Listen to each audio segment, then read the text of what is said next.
बुला रहे हैं, उस प्यार के सागर से मिलन करा रहे हैं, मिलन करा रहे हैं।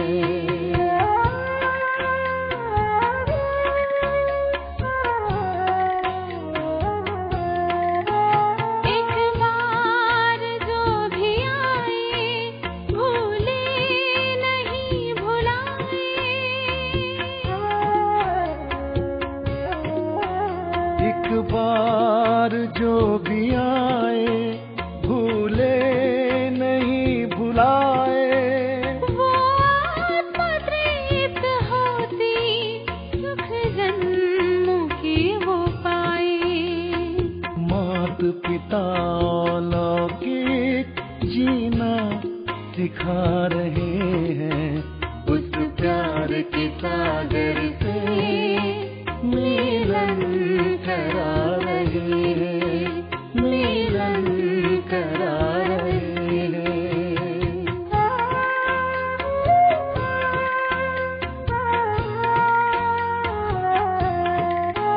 हंसों की मंडली में सब चुगते ज्ञान के मोती,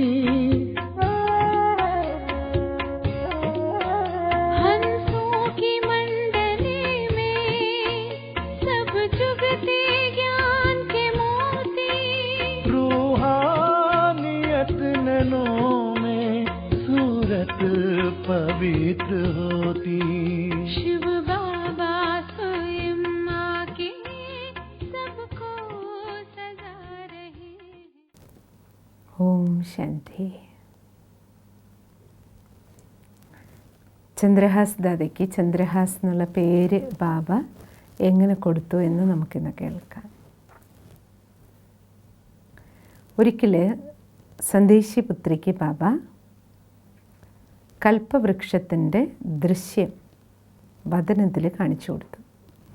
നമ്മൾ കോഴ്സിൽ കൽപ്പവൃക്ഷത്തിൻ്റെ ചിത്രം പഠിക്കുന്നുണ്ടല്ലോ. അപ്പോൾ അത് പിന്നീട് വരച്ചതാണ്. വരയ്ക്കുന്നതിന് മുമ്പ് സന്ദേശി പുത്രി കണ്ടു ഒരു വൃക്ഷം, ആ വൃക്ഷത്തിലെ ഇലയുടെ സ്ഥാനത്തെല്ലാം മനുഷ്യൻ്റെ മുഖം തൂങ്ങിക്കിടക്കണം. അതിനെക്കുറിച്ച് പിന്നീട് ബാബ വാണിയും നൽകി. മുരളിയിലും അതിനെക്കുറിച്ച് വന്നു. മനുഷ്യ സൃഷ്ടി ഒരു വൃക്ഷം പോലെയാണ്. അതിലാദ്യം ദേവീ ദേവതാ ധർമ്മമാണ്. പിന്നീട് ദ്വാപരയുഗത്തിന് ശേഷം പതുക്കെ പതുക്കെ അന്യധർമ്മങ്ങൾ വരാൻ തുടങ്ങി. ആദ്യം വെസ്റ്റ് സൈഡ്, പാശ്ചാത്യ സൈഡിൽ ഇബ്രാഹിമിലൂടെ ഇസ്ലാം ധർമ്മം, പിന്നെ ഈസ്റ്റേൺ സൈഡിൽ ബുദ്ധനിലൂടെ ബുദ്ധധർമ്മം, പിന്നീട് വീണ്ടും വെസ്റ്റിൽ ക്രിസ്ത്യൻ ധർമ്മം. ഇപ്രകാരം ബാബ മുരളിയിലൂടെ സൂചന തരാൻ തുടങ്ങി. വിശ്വരതൻ ദാദിക്ക് ഈ ചിത്രം തയ്യാറാക്കാനായിട്ട് ബാബ ആജ്ഞ കൊടുത്തു.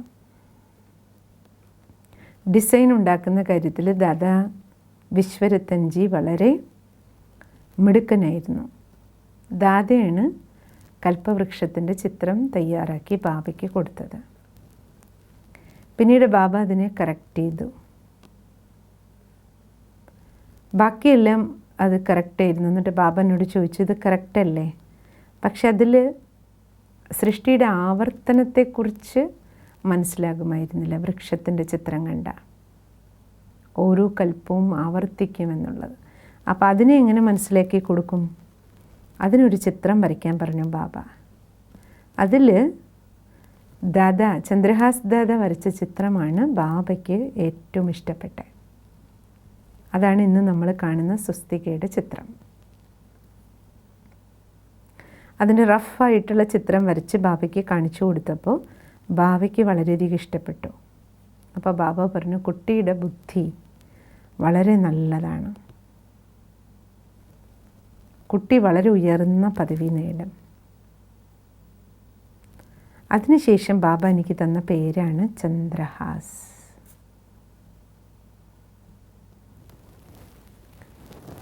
ആ പേരിൽ ശാസ്ത്രത്തിൽ ഭാഗ്യവുമായി ബന്ധപ്പെടുത്തിയിട്ട് ഈ പേര് ഉപയോഗിക്കുന്നുണ്ട്. അപ്പോൾ ബാബയും എനിക്ക് വളരെ ഭാഗ്യശാലി, ഉയർന്ന പദവിയിലേക്ക് പോകുന്ന ആത്മാവാണ് എന്ന രീതിയിൽ ഈ പേര് ചന്ദ്രഹാസ് എന്നുള്ള പേര് തന്നു. എന്നിട്ട് ബാബ പറഞ്ഞു, ഭൃഗു ഋഷിയാണ് ബാബ. ബാബയ്ക്ക് കുട്ടികളുടെ ഭാഗ്യത്തെ കണ്ടിട്ട് സന്തോഷമാണ്. ഇപ്രകാരം കൽപ്പവൃക്ഷം, സൃഷ്ടിചക്രം, ത്രിമൂർത്തി ചിത്രം, ഈ 3 ചിത്രങ്ങളാണ് ബാബ വരപ്പിച്ച്, ഞങ്ങൾ കുട്ടികളെ കൊണ്ട് തന്നെ കൈകൊണ്ട് വരപ്പിച്ച്, കൈകൊണ്ട് തന്നെ ആ ചിത്രങ്ങളെല്ലാം പെയിൻറ്റ് ചെയ്യിച്ച്, പിന്നീട് വിശ്വകിഷോർ ദാദ ഈ ചിത്രം പ്രസ്സിൽ കൊടുത്തിട്ട് പ്രിൻ്റ് ചെയ്യിപ്പിച്ചു. കറാച്ചിയിലുള്ളപ്പോൾ ഈ സേവനങ്ങളെല്ലാം നടന്നു. ആ ചിത്രങ്ങൾ ഞങ്ങൾ പിന്നീട് ഭാരതത്തിലേക്ക് വന്നപ്പോൾ അവിടുന്ന് എടുത്തിട്ട് വന്നു. ഒരിക്കൽ ബാബ പറഞ്ഞു, ബന്ധനത്തിലുള്ള കന്യകമാർ, അമ്മമാർ, ചിലർ, പ്രത്യേകിച്ചും കന്യകമാരുടെ വിഷയത്തിൽ ബാബ പറഞ്ഞു, അവർ കുടുംബത്തിൽ നിന്ന് വന്നിട്ട് അപ്പോഴേക്ക് 5-6 വർഷമായിട്ട് കറാച്ചിയിൽ ഞങ്ങൾ തപസ്യയിലായിരുന്നു. അപ്പോൾ ആ തപസ്യയുടെ ഇടയിൽ ബാബ അവരോട് പറഞ്ഞു, ലൗകിക വീട്ടിൽ പോയി അച്ഛനമ്മമാരെ ബന്ധുമിത്രാദികളെയും കണ്ട് അവരുടെ സേവനം ചെയ്തിട്ട് വരൂ പറഞ്ഞു ബാബ. അങ്ങനെ 7 കന്യകമാരുടെ ഒരു ഗ്രൂപ്പ്, കൂട്ടത്തിൽ എന്നെയും ബാബ കറാച്ചിയിൽ നിന്ന് വീണ്ടും സിന്ധ് ഹൈദരാബാദിലേക്ക് അയച്ചു. അങ്ങനെ ആ സഹോദരിമാരോടൊപ്പം ജ്ഞാനഗംഗകളായി ഞങ്ങളെല്ലാവരും ലൗകിക വീടുകളിലേക്ക് ഒരാഴ്ചത്തേക്ക് ബാബ വിട്ടു. കുടുംബത്തിലുള്ളവർക്ക് പോയി ജ്ഞാനാമൃതം കൊടുത്തിട്ട് വരാൻ പറഞ്ഞു ബാബ. അതിൽ മനോഹർ ദാദി ഉണ്ടായിരുന്നു, ഗംഗേ ദാദി ഉണ്ടായിരുന്നു, ജമുന ദാദി ഉണ്ടായിരുന്നു. വർഷങ്ങൾക്ക് ശേഷം, 5-6 വർഷത്തിന് ശേഷം ആണ് അവരെല്ലാവരും സിന്ധിലേക്ക് തിരിച്ചു പോയത്. പെട്ടെന്ന് അവരെ വീടുകളിലെത്തിയത് കണ്ടപ്പോൾ അവരുടെ വീടുകളിലെ അമ്മമാരൊക്കെ പെട്ടെന്ന് അവരെ കണ്ട് ആകെ അതിശയിച്ചു. വളരെ സന്തോഷത്തോടു കൂടി അവരെ വീട്ടിലേക്ക് സ്വീകരിച്ചു. അങ്ങനെ വീടുകളിൽ താമസിച്ച ദാദിമാർ അവർക്ക് ജ്ഞാനം പറഞ്ഞു കൊടുത്തിട്ട് പിന്നെ വീണ്ടും ബാബയുടെ അടുത്തേക്ക് വന്നു. ബാബ ആ സമയത്ത് യജ്ഞത്തിലുണ്ടായിരുന്ന എല്ലാവർക്കും സന്ദേശി പുത്രി വഴി അവ്യക്ത നാമങ്ങൾ നൽകി.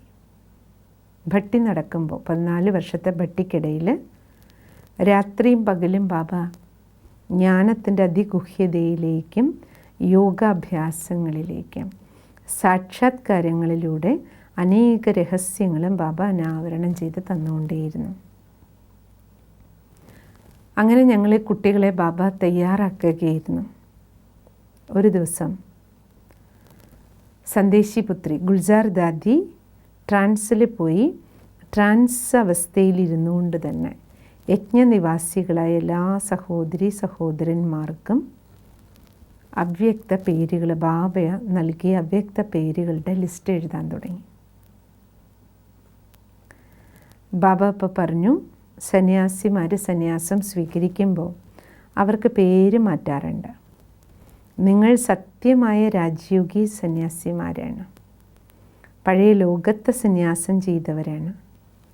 അതുകൊണ്ട് ബാബ നിങ്ങൾക്കെല്ലാവർക്കും അവ്യക്ത നാമങ്ങൾ നൽകുകയാണ് പറഞ്ഞു. അങ്ങനെ ബാബ മക്കൾക്കെല്ലാം ആത്മീയമായ അർത്ഥവത്തായ നല്ല പേരുകൾ, ഓരോരുത്തരുടെയും വിശേഷതകൾക്കനുസരിച്ചുള്ള പേരുകൾ ബാബ അവർക്കെല്ലാം കൊടുത്തു.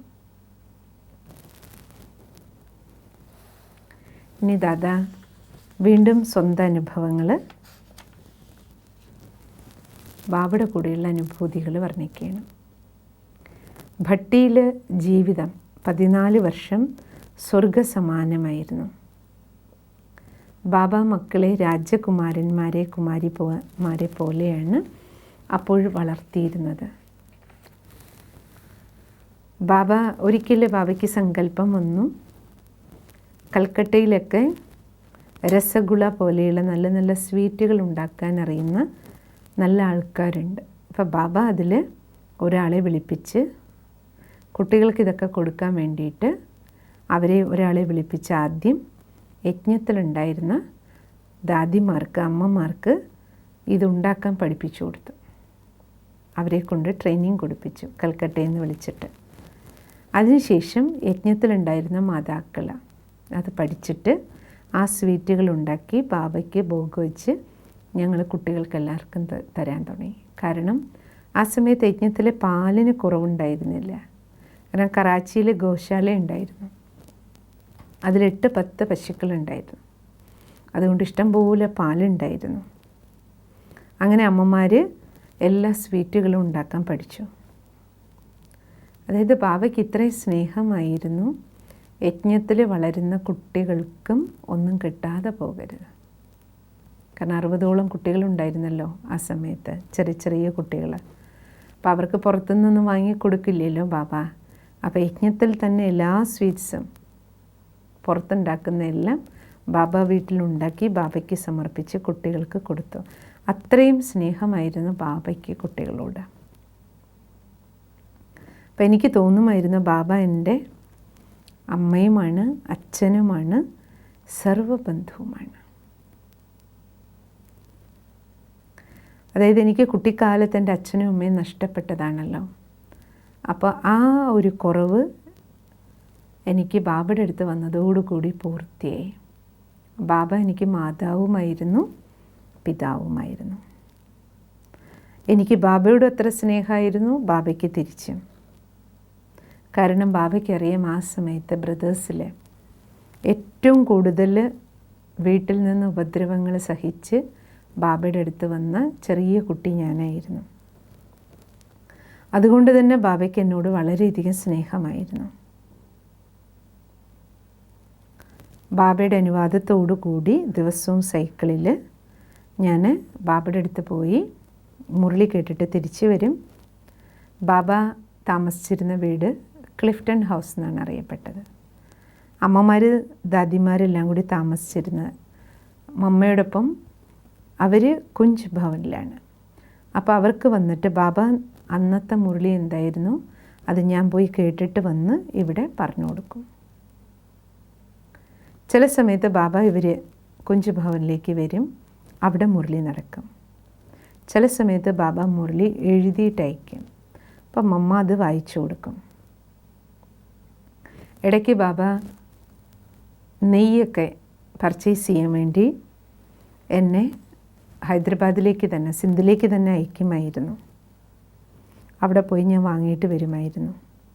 ചില സമയത്ത് ബാബ സിന്ധിയിൽ തന്നെ വലിയ വലിയ സേട്ടുമാരുടെ അടുത്തേക്ക് ബാബയുടെ ജ്ഞാനത്തിൻ്റെ പുസ്തകങ്ങളും തന്നെ അയക്കുമായിരുന്നു.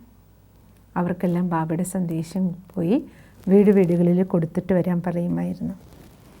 അങ്ങനെ അനേക സേവനങ്ങൾ ബാബ തുടക്കം മുതലേ, കുട്ടിക്കാലം മുതലേ എന്നെ ധാരാളം സേവനങ്ങൾ പഠിപ്പിച്ചിട്ടുണ്ട്. എല്ലാ സേവനങ്ങളും ഞാൻ ബാബയുടെ നിർദ്ദേശപ്രകാരം ചെയ്തിരുന്നു.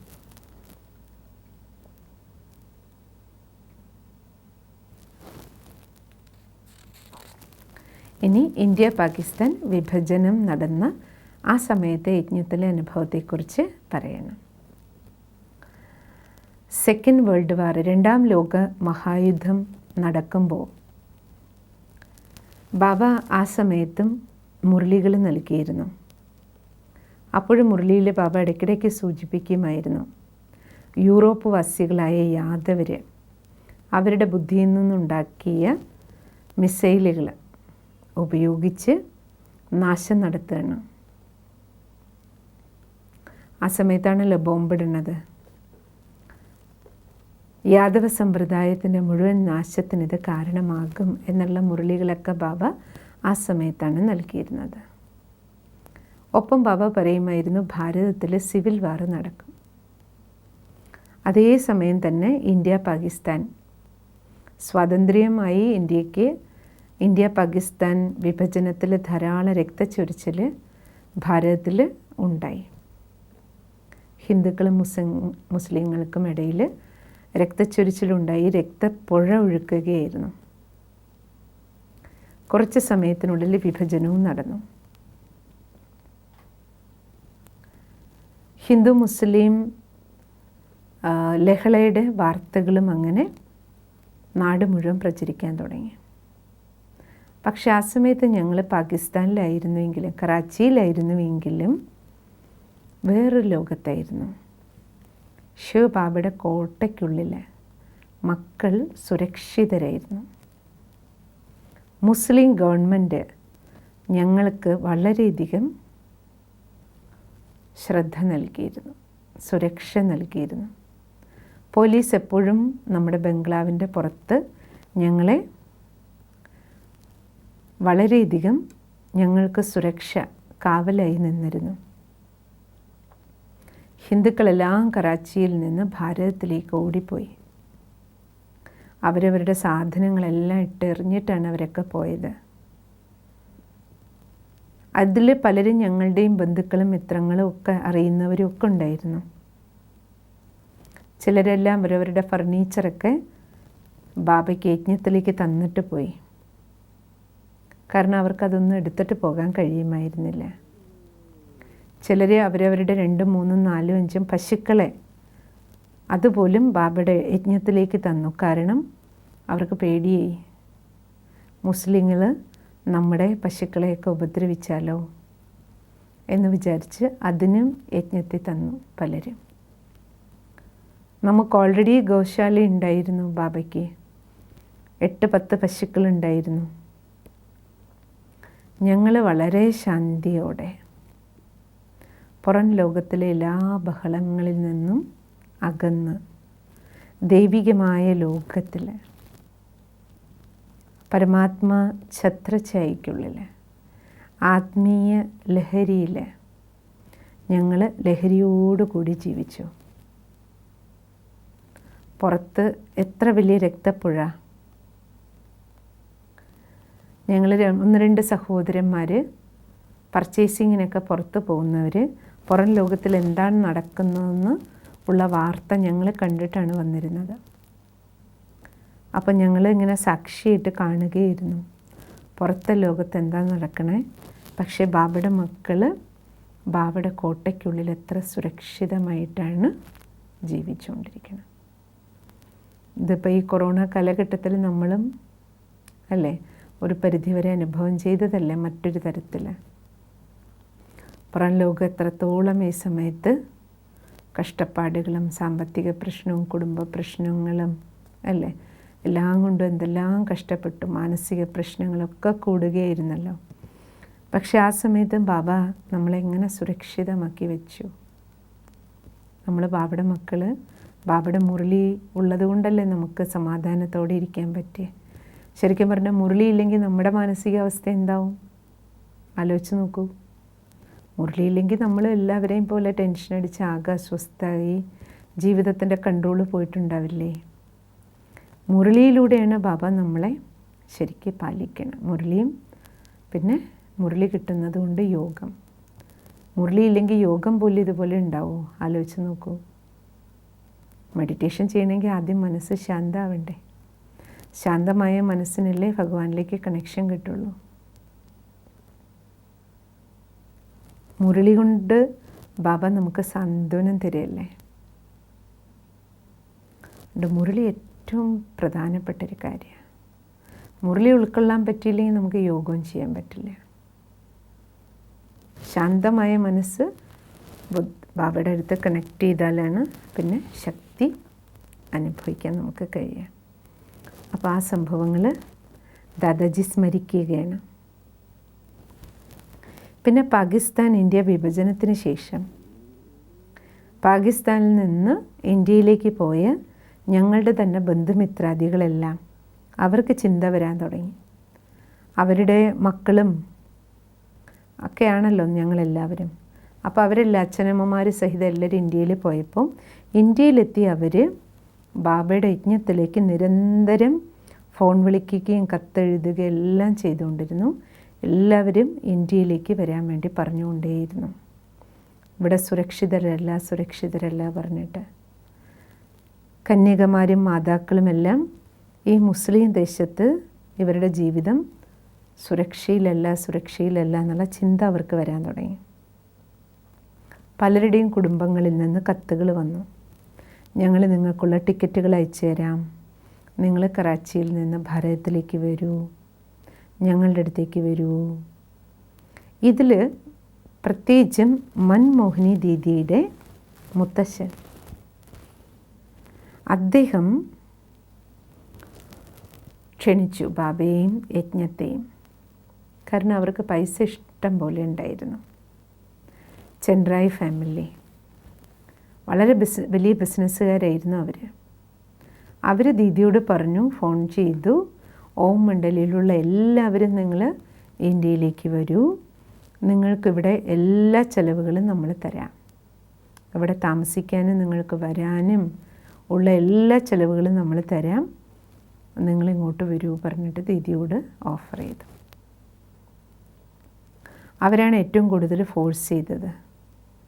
പിന്നെ ബാബ ശരി, എന്തായാലും ബാബയുടെ ഈ ജ്ഞാനം ഭാരതത്തിൽ എല്ലാവർക്കും എത്തിക്കണമല്ലോ, അപ്പോൾ മുസ്ലിം ദേശത്തിൽ എത്ര പേര് കേൾക്കും, അപ്പോൾ ഭാരതത്തിലെമ്പാടും ബാബയുടെ സന്ദേശം കൊടുക്കാമല്ലോ, സേവനം ചെയ്യാമല്ലോ എന്ന ലക്ഷ്യത്തോടു കൂടിയിട്ട് ബാബ ശരി നമുക്ക് ഭാരതത്തിലേക്ക് ഷിഫ്റ്റ് ചെയ്യാമെന്ന് തീരുമാനിച്ചു, ശിവബാബയുടെ ആജ്ഞ സ്വീകരിച്ചിട്ട്. അങ്ങനെ യജ്ഞം പതുക്കെ ഭാരതത്തിലേക്ക് ഷിഫ്റ്റ് ചെയ്യാനുള്ള തീരുമാനം ഉണ്ടായി. ഡ്രാമയുടെ നിയമം അനുസരിച്ച് മൗണ്ട് അബൂവിൽ ബാബയ്ക്കുള്ള സ്ഥാനം കണ്ടെത്തി. അതാണ് ഭരത്പൂർ എന്നുള്ള ബിൽഡിംഗ്. ഇടയ്ക്കിടയ്ക്ക് ബാബ പറയുള്ളത് ആദ്യമാർ അത് വാടകയ്ക്കെടുത്തു. വിശ്വകിഷോർ ദാദ വന്ന് അതിൻ്റെ പ്ലാനെല്ലാം റെഡിയാക്കി. കറാച്ചിയിൽ നിന്ന് അബുവിലേക്ക് എങ്ങനെ വരണം എല്ലാവരും, അതിൻ്റെയും പൂർണ്ണ രൂപരേഖ ഉണ്ടാക്കി. കറാച്ചിയിൽ നിന്ന് കപ്പൽ മാർഗം ഓഖ കടപ്പുറത്തിറങ്ങി, ഓഖയിൽ നിന്ന് ട്രെയിനിൽ മെഹസാന വരെ, ഗുജറാത്തിൽ മെഹസാന വരെ ഒരു ട്രെയിൻ, പിന്നെ അവിടുന്ന് ട്രെയിൻ മാറും അബു റോഡിലേക്ക് മറ്റൊരു ട്രെയിൻ, പിന്നെ അബു റോഡിൽ നിന്ന് മേലെ മൗണ്ട് അബുവിലേക്ക് റെയിൽവേ സ്റ്റേഷനിൽ നിന്ന് അബു പർവ്വതത്തിൽ മുകളിലെത്തണമല്ലോ പാണ്ഡവ് ഭവനിൻ്റെ അവിടേക്ക് ബസ്. ഇങ്ങനെയുള്ള ഏർപ്പാടുകൾ എല്ലാവർക്കും വേണ്ടത് ചെയ്തു.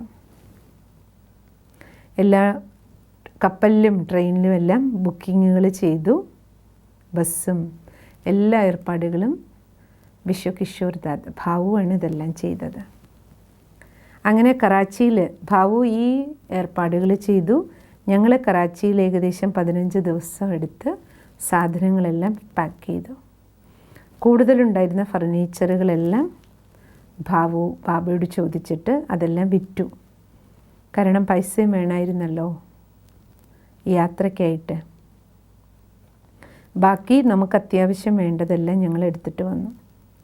അപ്പോൾ യജ്ഞത്തിലുണ്ടായിരുന്ന സൈക്കിളുകളും ബസ്സുകളും കാറുകളും എല്ലാം ബാബയുടെ ധാരാളം ഉണ്ടായിരുന്നല്ലോ, എല്ലാം സെയിൽ ചെയ്തു. കേവലം ഒരു ബസ് ഒരു കാറ് മാത്രം ഭാരതത്തിലേക്ക് കൊണ്ടുവന്നു. അതും ഇവിടെ വന്നിട്ട് പിന്നീട് വിൽക്കേണ്ടി വന്നു. കാരണം അപ്പോഴേക്കും യജ്ഞത്തിൽ സാമ്പത്തിക ഞെരുക്കം ഉണ്ടായി ഭാരതത്തിലെത്തിയതും. കാരണം ഈ യജ്ഞ ഷിഫ്റ്റിങ്ങിനും യാത്രയ്ക്കും വേണ്ടി വളരെയധികം പൈസ ചിലവായിപ്പോയി.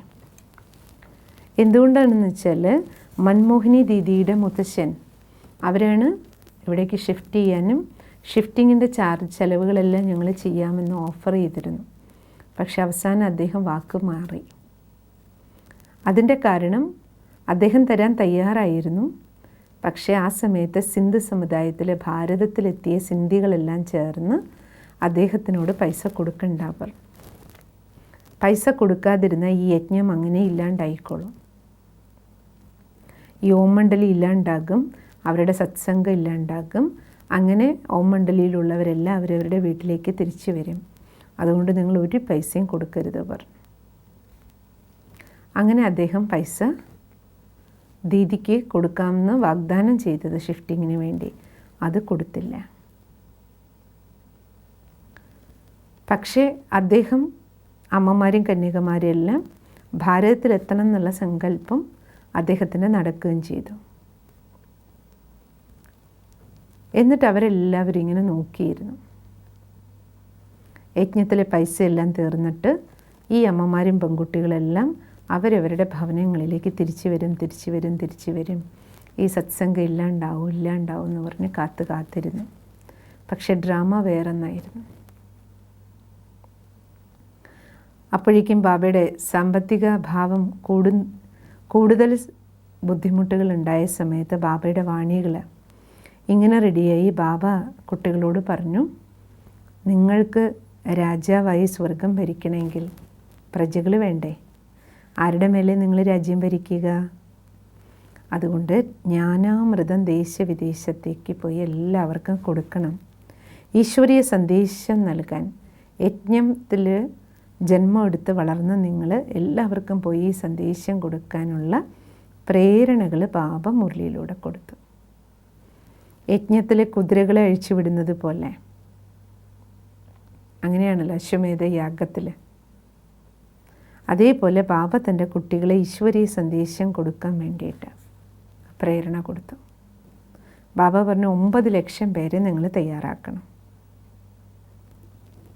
ഇല്ലെങ്കിൽ പിന്നെ നിങ്ങളെന്താ പക്ഷികളെയും മൃഗങ്ങളെയും ഭരിക്കുമോ? അവിടേക്ക് നിങ്ങൾക്ക് ആൾക്കാർ വേണ്ടേ?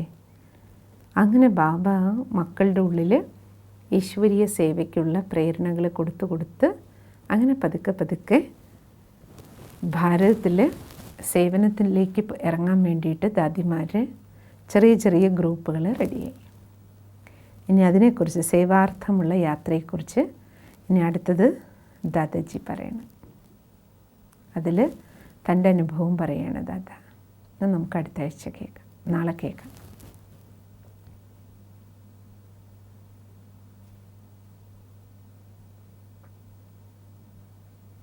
ഓം ശാന്തി. ഇന്നെന്തൊക്കെയാണോ കേട്ടത് അല്ലെ? ദാദരെടുത്ത് യജ്ഞത്തിലെ വളരെയധികം വിലയേറിയ അനുഭവങ്ങളാണ്. ഓരോ ദിവസവും അല്ലേ അനുഭവങ്ങൾക്കൊപ്പം നമുക്കും ബാബയോടൊപ്പം സിന്ധിൽ നിന്നും ഹൈദരാബാദിലെല്ലാം യാത്ര ചെയ്യുക തന്നെയാണല്ലോ, കറാച്ചിയിലും.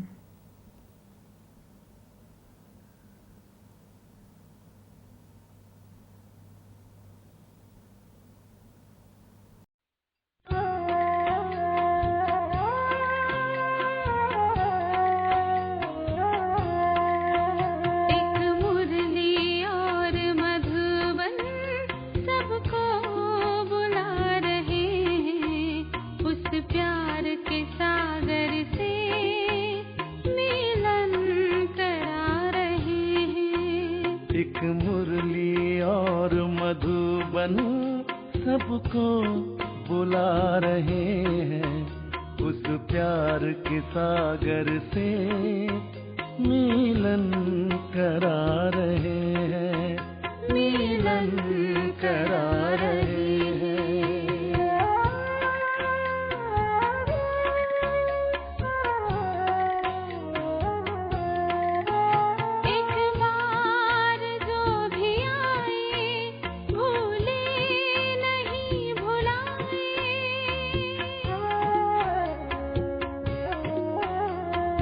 बार जो भी आए भूले नहीं भुलाए, वो आत्मा तृप्त होती सुख जन्मों की वो पाए।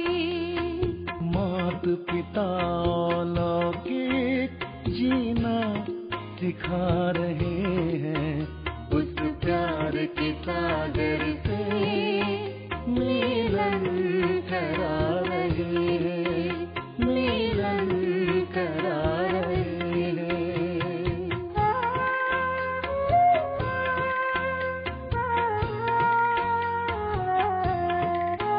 हंसों की मंडली में सब चुगते ज्ञान के मोती,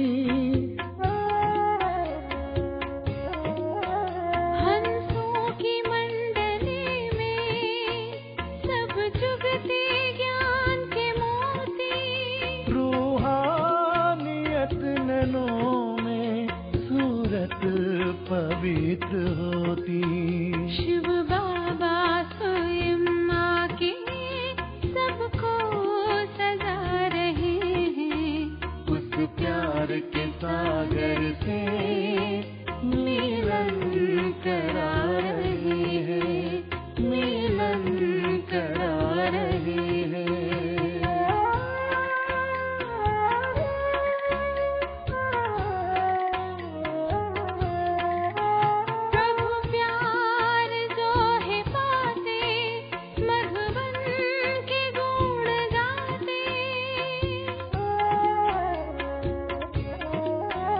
प्रभु प्यार जो है पाते, मधुबन के गुण गाते। हीरे पे संगम के वरदान जो है पाते। भगवान अपने हाथों